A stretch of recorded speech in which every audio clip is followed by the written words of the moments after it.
আজকেও দেখলাম একজন পুলিশ সদস্য, সে জীবনের পেরেশানি নিয়ে নিজের বন্দুক দিয়ে মাথার উপরে গুলি করে চিরজনমের মতো বিদায় নিয়েছে।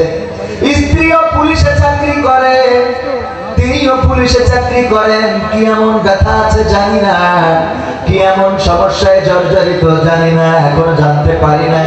হয়তো জানা যাবে। মানুষটা চিরজনমের মতো বিদায় নিয়ে চলে গেল, আমাদের সবার সামনে ভিডিওটা আসলো, আহা করতেছি, আজকে অজেও তার কথা বলতেছি, কিন্তু এর মনের কষ্ট শোনার মতো মানুষ কি ছিল? কেউ কি জানতে পেরেছে? না, পারে নাই। কাউকে জানালো না, কেউ জানলো না। যখন মানুষ ঘুরে বেড়ায় কেউ বোঝে না যে জিন্দা লাশ নাকি মৃত লাশ। মারা যাওয়ার পরে লাশ হয়ে যায় ঠিকই, কিন্তু জিন্দা থাকতেও লাশ আছে না নাই? এরপরে মারা যাওয়ার পরে আমরা সবার কদর করি, আমরা বলি লোকটা ভালো ছিল, এই লোকটা মারা যেয়ে বড্ড ক্ষতি হয়ে গেল। কিন্তু বেঁচে থাকতে ওই মানুষগুলোকে কদর করার মানুষ পাওয়া যায়? এরকম আছে না? ঝড়ে ঘর উড়ে গেছে, আমাকে বললো কবির ভাই যদি একটু আসতেন, একটা ভিডিও বানিয়ে দিতেন। একজন মহিলা খুবই অসহায়, ঘর উড়ে গিয়েছে ঝড়ে, আমাদের গঙ্গানন্দপুর ইউনিয়ন কাকমারি। বললো কবির ভাই একটা ভিডিও কি করে দেয়া যায়? এখনো পর্যন্ত যাওয়ার সময় আমার হয়, কিন্তু যদি মারা যেত আর বলতো কবির ভাই একটু আসতে হবে জানাজা পড়ার জন্য, কবির বিন সামাদ যেত না। কারণ মারা যাওয়ার পরে মনে হয়তো মরে যেহেতু গেছে, যাই জানাজাটা পড়ে আসি। কথা কয় না? অসুস্থ মানুষ হাসপাতালে যদি বলা হয় জাহিদ ভাই একটু যদি যেয়ে দেখে আসতেন বড্ড ভালো হতো, ব্যস্ততা আছে, মালয়েশিয়া চলে যেতে হবে, ছুটির মেয়াদ শেষ, যাওয়া হবে না। কিন্তু যদি মারা যায় জানাজার জন্য যদি বলে মনের মধ্যে একটু মায়া জন্মায় না যায়। ওই যে ঘর উড়ে গেল, খুঁটি লাগানোর মতো মানুষ নাই, এক দুই বার টিন কিনে দিতে হবে মানুষ নাই। কিন্তু ওই মানুষটা যদি মারা যায় তাইলে তার কবর খোঁড়া মানুষের অভাব হবে, তার কবরের পাশের অভাব হবে, তার কাফনের অভাব হবে না? হবে না। এই জন্য বলেছি মরলে মানুষ দাম বাড়ে, কদর বাড়ে, যত্ন বাড়ে। বেঁচে থাকতে কদর করার মানুষ মেলে না, মেলে নারী। ঠিক না? ঠিক। কদর করা দরকার ছিল বেঁচে থাকতে, কিন্তু আমরা বেঁচে থাকতে কদর করি না। আল্লাহ আমাদের বেঁচে থাকতে কদর করার তৌফিক দান করুন, পড়ছি আমি। ষোলোয়া ফরকানিয়া ও হাফেজিয়া মাদ্রাসার উদ্যোগে 26তম। এখানে অনেক ছোট ছোট মানুষ আছে তাদের বয়স এখনো 26 হয় নাই, ঠিক না? আমারও একদিন হয়েছিল না, কিন্তু এখন 40-এর কাছাকাছি, বয়স বেড়ে যাচ্ছে, কবরের দিকে এগিয়ে যাচ্ছে, ঠিক না? চাইলেও বাড়বে, না চাইলেও বাড়বে, থামিয়ে রাখার কোনো সুযোগ নাই। একদিন মৃত্যুর কোলে ঢলে পড়তে হবে। এই তো জীবন, এই তো দুনিয়া। 26 বছর আগে যারা শুরু করেছিল প্রথমতম মাহফিল, সেই শুরু করা মানুষেরা অনেকেই আজকে জমিনে নাই। 26তম মাহফিলে আমরা যারা এসেছি, 27তম মাহফিলে অনেকেই এই জমিনে থাকবো না। কেউ যদি মনে করেন যে না আমি থেকে যাব, এটা বলার কোনো সুযোগ কারো দেওয়া হয় নাই।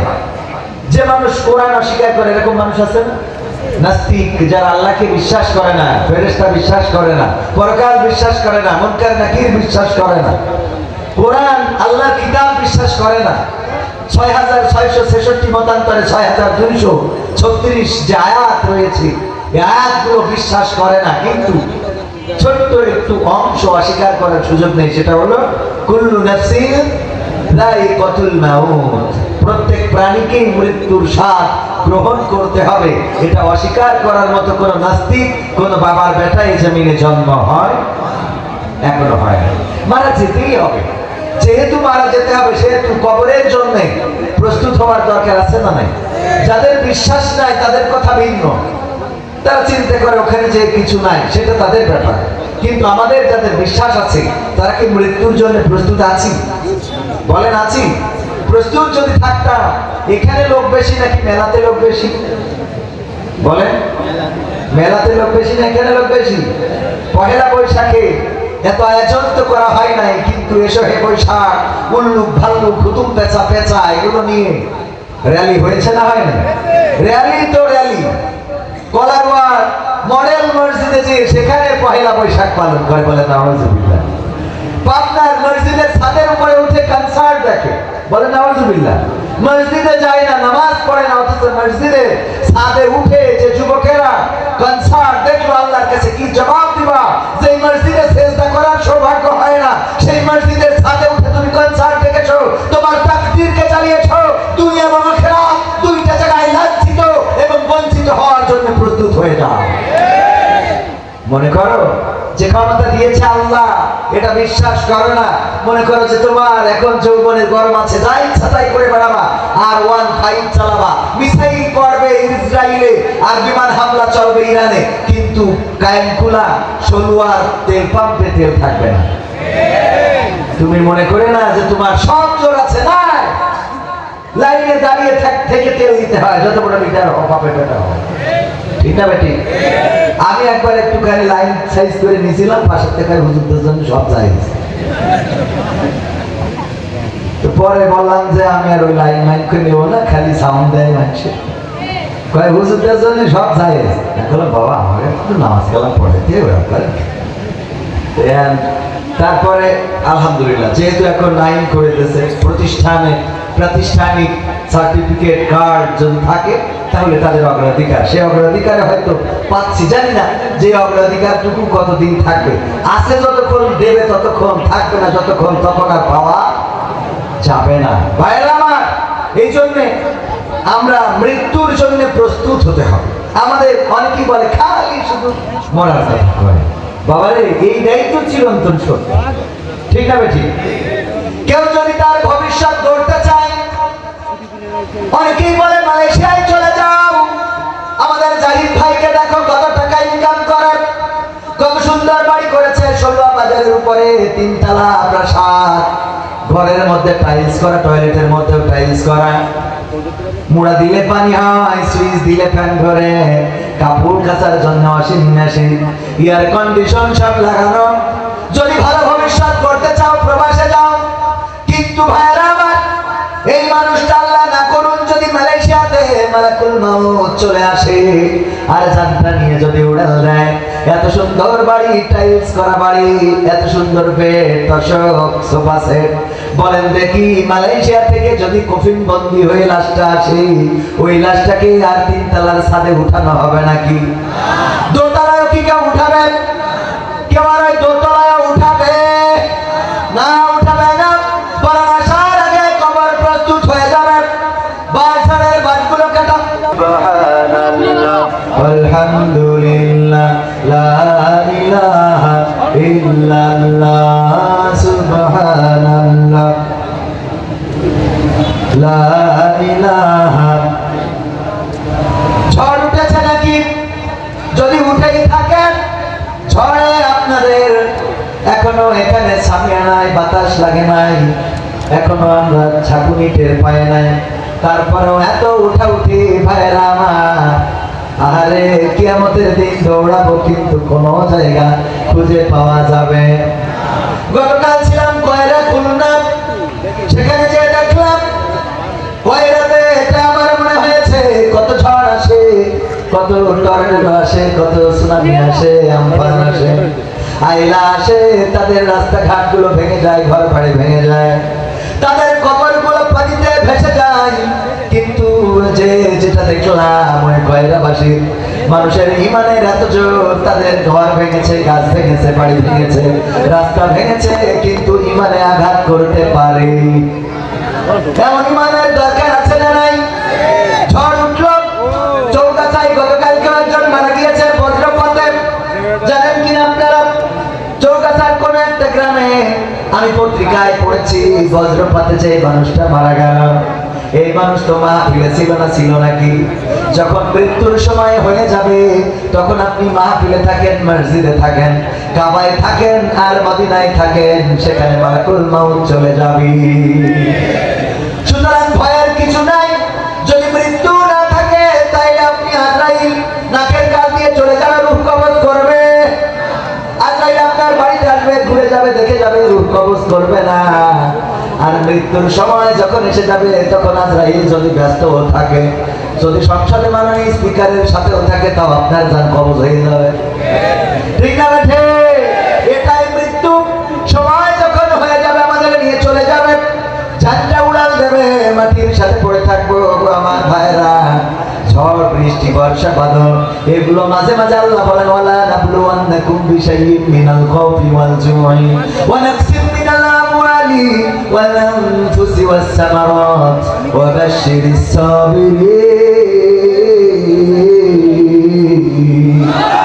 আমার আল্লাহ বলেন আমি মাঝে মাঝে তোমাদেরকে পরীক্ষা নিতে চাই, ভয় ভীতি ক্ষুধা দারিদ্র দিয়ে তোমাদের সম্পদে মাঝে মাঝে শিলা বৃষ্টি ফেলতে চাই, তোমাদের ধানগুলো ঝড়ে শুইয়ে দিতে চাই। আমি দেখতে চাই এই অবস্থায় কারা ধৈর্য ধারণ করে, আমি তাদেরকে একটু দেখতে চাই। আর যারা ধৈর্য ধারণ করে এবং নামাজের মাধ্যমে সাহায্য প্রার্থনা করে, আল্লাহ রাব্বুল আলামিন বলেছেন নিশ্চয় আমি ওই ধৈর্যশীলদেরকে ভালোবাসি। বলেন আল্লাহু আকবার। ধৈর্য ধারণ করবেন। আমগুলো পড়ে গেল, বাতাস হয়েছে, ঝড় হয়েছে, আমগুলো পড়ে গেল। আহারে, আল্লাহর মানুষ খুঁজে পাইল না, আমার কাছে আমগুলো ফেলে দিল। এত নামাজ পড়ি, এত রোজা করি, এত হজ করি, যাকাত দিই, আর আমার গাছের আম আল্লাহরে ফেলতে হবে। বলেন নাউযুবিল্লাহ। এমন কি বলা যাবে?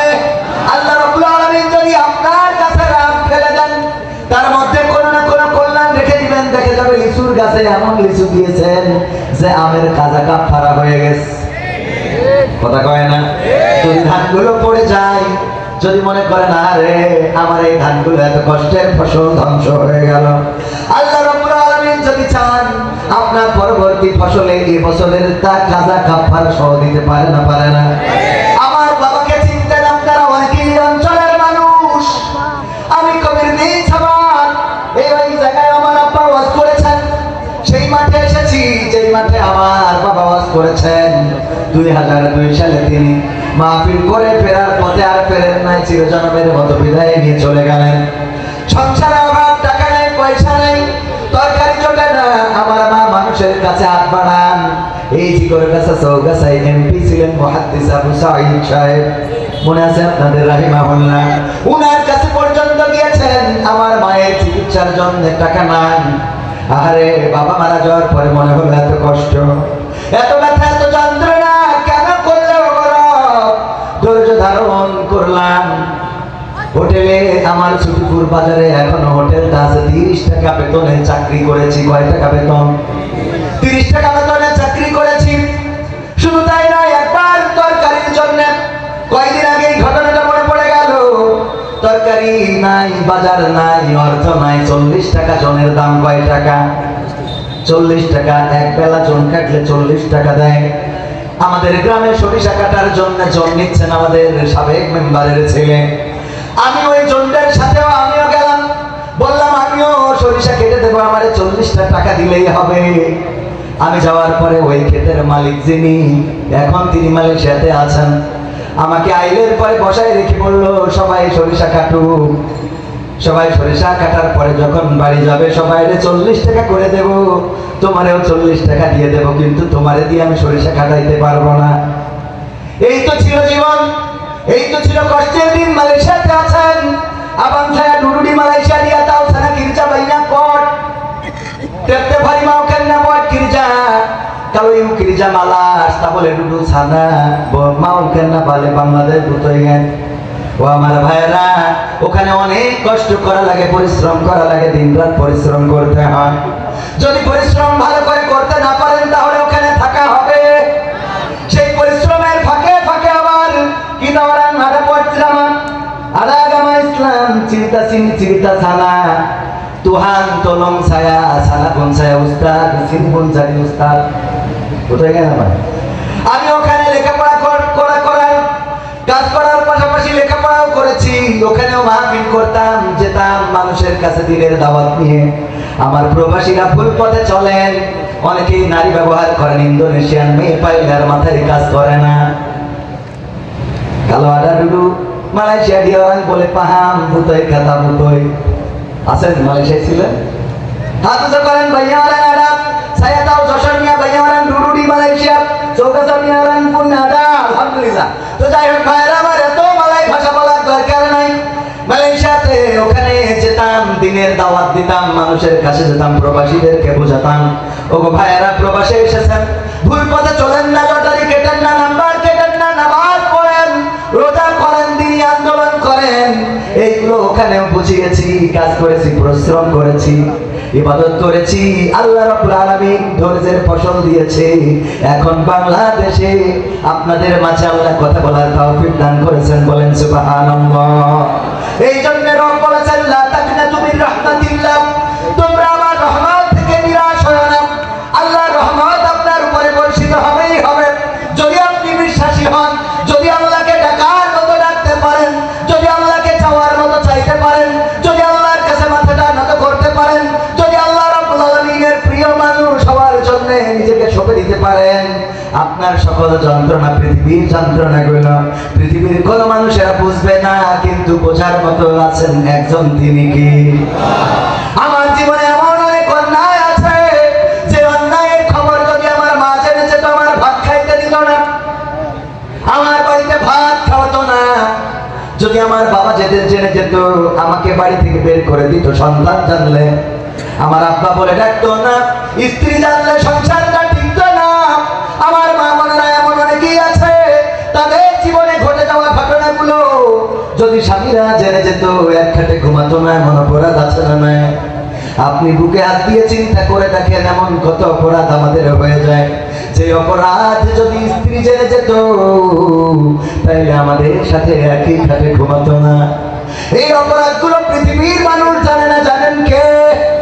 আল্লাহ রাব্বুল আলামিন জানেন। কিন্তু আল্লাহ রাব্বুল আলামিন আমাদের আশার একটা জায়গা হলো, আমরা যত বড় পাপ করি না কেন, আল্লাহ রাব্বুল আলামিনের ক্ষমাটা তার চেয়ে অনেক বড়।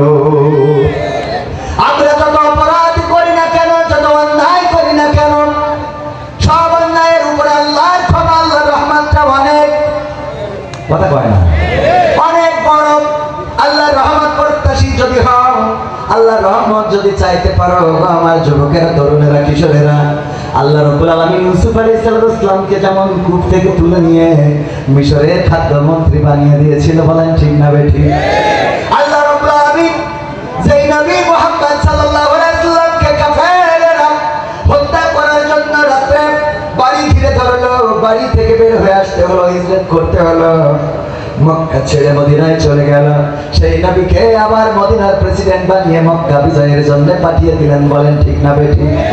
ও আমার ভাইয়েরা, আজকের জামানায় দেখেন ফাঁসির কাষ্ঠে ঝুলার কথা ছিল, এমন অনেক মানুষ সেই ফাঁসির কাষ্ঠ থেকে ফিরে এসে এখন আবার সংসদে মাননীয় স্পিকারের সাথে নেতৃত্ব দেয়, বলেন ঠিক না বেঠিক? এইগুলো করার মালিক কে? এই জন্য হতাশ হবেন না, নিরাশ হবেন না। যদি মনে করেন তুমি আমার এই মুসিবতের মধ্যে ফেলে দিলে, তুমি আর লোক পাইলা না, আমি নামাজি, রোজাদার, আমি আল্লাহওয়ালা, আর আমার এই তুমি বিপদ দিলে, মুসিবত দিলে, এই কথা বলা যাবে না, বরং বলতে হবে আইয়ুব আলাইহিস সালামের মতো বলতে হবে, আল্লাহ আমি তোমার কাছে কোনো অভিযোগ করি নাই, তোমার কাছে কোনোদিন আমি কোনো কমপ্লেইন করি নাই, কারণ তুমি আমার যে পরীক্ষা নিচ্ছ, তুমি আমার যা কিছু দিচ্ছ, আমার কোনো আপত্তি নাই, তাই আমি তোমার কাছে কোনো অভিযোগ করি নাই গো আল্লাহ। কিন্তু আজকে অভিযোগ করা ছাড়া কোনো রাস্তা খুঁজে পাইলাম না। কেন আল্লাহ? যদি তুমি জিজ্ঞাসা করো, আমি তোমারে বলতে চাই, তুমি আমার সন্তান কেড়ে নিয়েছো, আমার সম্পদ কেড়ে নিয়েছো, আমার স্ত্রী অন্যরা চলে গিয়েছে, রহিমা আলাইহিস সালাম বাদে, রহিমা ছাড়া সব বিবিরা চলে গিয়েছে, আমার জায়গা জমি সব কিছু ধ্বংস হয়ে গিয়েছে। আল্লাহ আমি তোমার কাছে কোনো অভিযোগ করি নাই, আমার সুস্থ শরীরটাকে রোগগ্রস্ত বানিয়েছ, পা থেকে মাথা পর্যন্ত কুষ্ঠ রোগ দান করেছ, আমার গায়ে পোকা দিয়েছ, তারপরেও আমার কোনো দুঃখ নাই, কোনো কষ্ট নাই। কিন্তু আজকে তুমি যেটা করলে আল্লাহ, তোমার কাছে অভিযোগ না করা তো করা ছাড়া তো কোনো উপায় নাই। আল্লাহ রাব্বুল আলামিন বললেন, আইয়ুব কি এমন অভিযোগ তোমার? আইয়ুব আলাইহিস সালাম বললেন, আল্লাহ তুমি আমার সমস্ত শরীর পোকা দিয়ে খাওয়ায় দাও, কোনো আপত্তি করি না, কিন্তু আজকে আমার জিহ্বাতে কেন পোকা দিয়ে দিয়েছো আল্লাহ?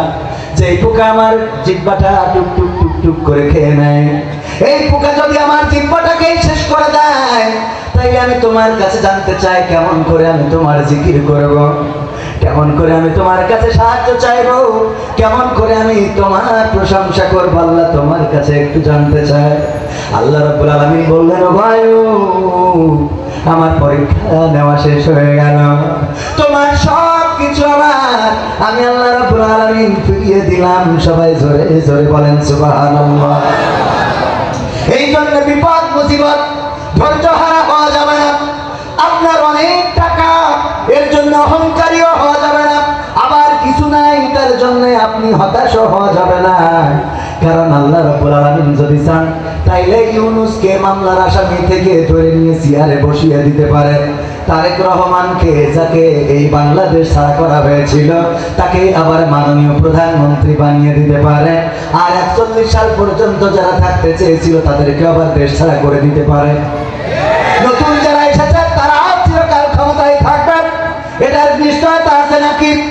যে এমপি এসেছিলেন এখানে, তিনি এমপি থাকবেন জনম জনম, এটারও কোন নিশ্চয়তা নাই। সুতরাং পাইলে অহংকারী হওয়া যাবে না, আবার না থাকলে এত হতাশ হওয়া যাবে। কারণ দেওয়ার মালিক কে? আমার নেওয়ার মালিক কে? আল্লাহ দেওয়ার মালিক। সন্তান নাই, বছরের পর বছর সন্তান নাই, যুগ চলে যায়, সন্তান নাই। এবারে দেখা যায় আল্লাহ রাব্বুল আলামিন একসাথে 3 খান 4 খান মেরে দেয়, ঠিক না বেঠি? সন্তান হয় না, এই জন্য বউটারে চেঞ্জ তো করে নাই, বরং আর এক জায়গায় আরেকটা বিয়ে করেছে। সন্তান কেন হয় না?